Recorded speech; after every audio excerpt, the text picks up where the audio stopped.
সত্যিই আমাদের রাজ্যের আদিবাসী মানুষরা সুখে শান্তিতেই বসবাস করেন। এমন কোনো একটা দিন নেই যেদিন BD office, SD office, DM office অথবা যে কোনো সরকারি আধিকারিকের কাছে কোনো দাবি দেওয়া নিয়ে হাজির হচ্ছেন না, এমন কোনো দিন নেই। যে দিন তারা রাস্তায় বসে তারা তাদের দাবি দেওয়া তুলে ধরছেন, এমন কোনো দিন নেই যে আদিবাসীরা একটু নিঃশ্বাস ছেড়ে বাঁচবেন। আসুন প্রাক্তন পঞ্চায়েত সমিতির সদস্য তিনি কি বলছেন তার মুখ থেকে আমরা শুনেন। দীর্ঘদিন থেকে দেখে আসছি এই জায়গায় আদিবাসীদের একটি দেবত্বর স্থান অর্থাৎ জাহের স্থান স্থাপিত আছে। তখনও আমি পঞ্চায়েত সমিতির সদস্য হিসাবে ছিলাম এই ব্লকে। তখন থেকে এখানে জাহের স্থান স্থাপন করে জাহের পূজা করা হয়। এবার সমাজসেবী রতনলাল হাঁসদা কি বললেন তার মুখ থেকে আপনারা শুনুন। বসতাম খাটিয়া নিয়ে এইখানে বহুত দিন থেকেই আমি আমাদের স্কুলের ছাত্রছাত্রীদের সিলেবাসের বইগুলো এখান থেকে দেওয়া হতো।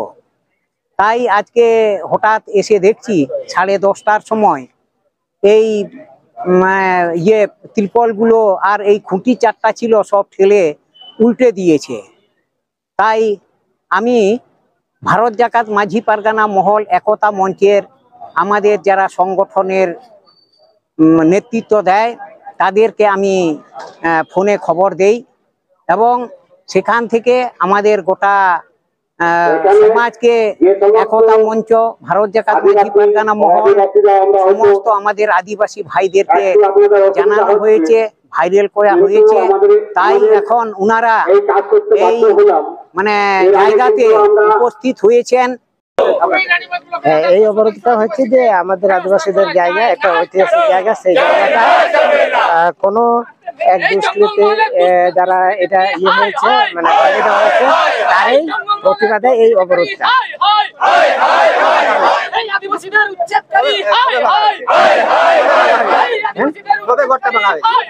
এখন আপনারা শুনুন ভারত জাকাত মাঝি পারগানা মহল বাঁকুড়া জেলার জেলা গডের মানতান বিপ্লব সরেন গঙ্কে কি বললেন তার মুখ থেকে আপনারা শুনুন। আজকে রানীবাঁধের এই বাজারে দীর্ঘদিন ধরে প্রায় 50 বছর ধরে দীর্ঘদিন ধরে আদিবাসীরা যে জায়গার উপর তাদের স্মরণীয় দিবসগুলো পালন করছে, যেখানে হুল দিবস পালন করা হয়, যেখানে রঘুনাথ মুর্মুর জন্ম দিবস পালন করা হয়, বিশ্ব আদিবাসী দিবস পালন করা হয়, সেই দীর্ঘদিন আদিবাসীদের সেই স্মরণীয় জায়গাটাকে এই এলাকার কিছু রাজনৈতিক মুখোশ পরা রাজনৈতিক নেতাদের উস্কানি দিয়ে কিছু মাতব্বর, কিছু গুন্ডা বাহিনী, কিছু দুষ্কৃতী আজকে সেই জায়গাটা দখল করতে চাইছিল।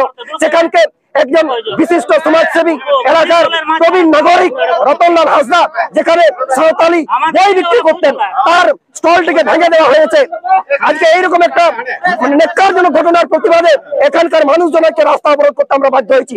যতক্ষণ না ওই দুষ্কৃতীরা এখানে এসে তাদের বক্তব্য পেশ না করে ততক্ষণ এই অবরোধ চলবে। আজকে সকালবেলায় ঠিক 10টার দিকে দুষ্কৃতা এমনকি খবরে প্রকাশ নাকি এবং কিছু রাজনৈতিক দলের নেতাদের উস্কানিতে আজকে এই ঘটনা হয়েছে। আমরা চাই সেই নেতাদের মুখোশটা উন্মোচিত হওয়ার দরকার আছে, আর পুলিশ প্রশাসনের কাছেও সেই বার্তা দেওয়ার দরকার আছে যেন এই রানীবাঁধ এলাকায় আদিবাসী সেন্টিমেন্ট নিয়ে কোনো যেন ছেলে খেলা না হয়। তাহলে আগামী দিন থেকে এই শান্ত জঙ্গল মহলটা অশান্ত হতে বেশি সময় লাগবে। আমরা চাইছি যারা দুষ্কৃতী তারা রানীবাঁধ বাজারে নেই, তারা সব জানে কিসের স্বার্থে, কার অঙ্গুলি হলনে, কার উস্কানিতে, কোন সাহসে আজকে আদিবাসীদের জায়গার উপর তারা দখলদারি করতে চাইছিল, তাদেরকে জবাব দিতে হবে। আর আজকে যদি এখানে না আসে আমরা বাড়ি গিয়ে তুলে আনবো, কিন্তু এটুকু বলে যাচ্ছি ওই দুষ্কৃত বাড়ি থেকে তুলে আনবো। আজকে প্রকাশ্য দিবালোকে রানীবাঁধে কি এমন হয়ে গেল, রানীবাঁধে কত মুস্তানি রাত যেন শুরু হয়ে গেল। মাতব্বরদের কার উস্কানিতে কেউ জানে না। একটা দীর্ঘদিন ধরে এই এসএকার আমল থেকে এসএকা একসময় জায়গাটাকে দখল করেছিল, সেখানে দীর্ঘদিন ধরে এখানকার আদিবাসী মানুষজন সেখানে বিভিন্ন সময় স্মরণীয় দিবসগুলো পালন করে। এইটুকু রানীবাঁধ বাজারের মানুষ জানেন, শুধু জানে না কিছু অপদার্থ অর্বাচীন কিছু বেয়াদবরা, তাদের জানার দরকার আছে এটা রানীবাঁধ বাজার। আর এটাও জানার দরকার আছে। এখানকার পুলিশ প্রশাসনের জানার দরকার আছে, রানীবাঁধের শুভচিন্তক মানুষের জানার দরকার আছে।